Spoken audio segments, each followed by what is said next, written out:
ഹഗ്ഗായി പ്രവാചകന്റെ പുസ്തകം അധ്യായം 1.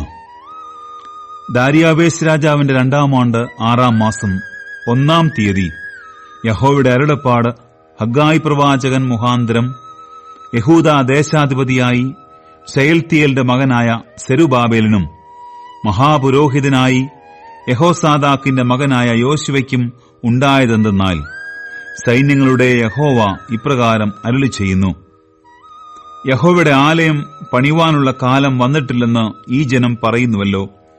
ഹഗ്ഗായി പ്രവാചകൻ മുഖാന്തരം യഹോവയുടെ അരുളപ്പാടുണ്ടായതെന്തെന്നാൽ, ഈ ആലയം ശൂന്യമായിരിക്കെ നിങ്ങൾക്ക് തട്ടിട്ട വീടുകളിൽ പാർപ്പാൻ കാലമായോ?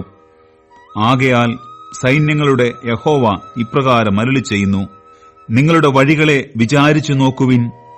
നിങ്ങൾ വളരെ വിതച്ചിട്ടും അല്പമേ കൊണ്ടുവരുന്നുള്ളൂ. നിങ്ങൾ ഭക്ഷിച്ചിട്ടും പൂർത്തി വരുന്നില്ല. പാനം ചെയ്തിട്ടും തൃപ്തി വരുന്നില്ല.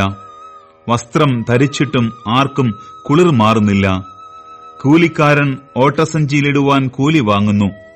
സൈന്യങ്ങളുടെ യഹോവ ഇപ്രകാരം അരുളിച്ചെയ്യുന്നു: നിങ്ങളുടെ വഴികളെ വിചാരിച്ചു നോക്കുവിൻ. നിങ്ങൾ മലയിൽ ചെന്ന് മരം കൊണ്ടുവന്ന ആലയം പണിവിൻ. ഞാൻ അതിൽ പ്രസാദിച്ച് മഹത്വപ്പെടുമെന്ന് യഹോവ കൽപ്പിക്കുന്നു. നിങ്ങൾ അധികം കിട്ടുമെന്ന് കാത്തിരുന്നു, എന്നാൽ അത് അല്പമായി തീർന്നു. നിങ്ങളത് വീട്ടിൽ കൊണ്ടുവന്നു, ഞാനോ അത് ഊതിക്കളഞ്ഞു. അതെന്തുകൊണ്ട്? എന്റെ ആലയം ശൂന്യമായി കിടക്കുകയും നിങ്ങൾ ഓരോരുത്തരും താന്താന്റെ വീട്ടിലേക്ക് ഓടുകയും ചെയ്യുന്നതുകൊണ്ട് തന്നെ എന്ന് സൈന്യങ്ങളുടെ യഹോവയുടെ അരുളപ്പാട്. അതുകൊണ്ട് നിങ്ങൾ നിമിത്തം ആകാശം മഞ്ഞു പെയ്യാതെ അടഞ്ഞിരിക്കുന്നു, ഭൂമി അനുഭവം തരുന്നതുമില്ല. ഞാൻ ദേശത്തിന്മേലും മലകളിന്മേലും ധാന്യത്തിന്മേലും വീഞ്ഞിന്മേലും എണ്ണയിന്മേലും നിലത്തെ വിളവിന്മേലും മനുഷ്യരുടെ മേലും മൃഗങ്ങളുടെ മേലും കൈകളുടെ സകല പ്രയത്നത്തിന്മേലും വറുതിയെ വിളിച്ചു വരുത്തിയിരിക്കുന്നു.